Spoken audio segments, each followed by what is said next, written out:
Mutton சுக்கா சாப்பிட்ருப்பீங்க.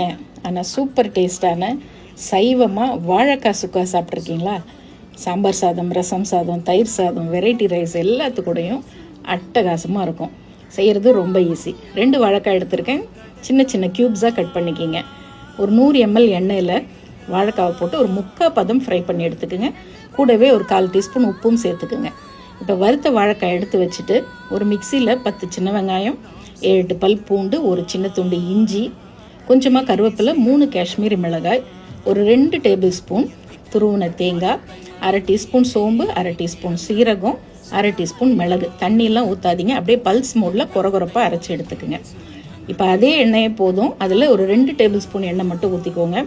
தாளிப்பெல்லாம் நான் எதுவுமே போட வேண்டாம். 2 வெங்காயம் பொடியாக நறுக்கி சேர்த்துக்குங்க. கொஞ்சம் கருவேப்பிலை, 1/4 டீஸ்பூன் மஞ்சத்தூள், 1 டீஸ்பூன் தனி மிளகாய் தூள், 1 டீஸ்பூன் மல்லித்தூள் போட்டு நல்லா வதக்கிட்டு மீடியம் ஃப்ளேமில் வச்சுட்டு நம்ம அரைச்ச அந்த விழுதையும் உள்ளே சேர்த்து நல்லா மணக்க வதக்கி விடுங்க.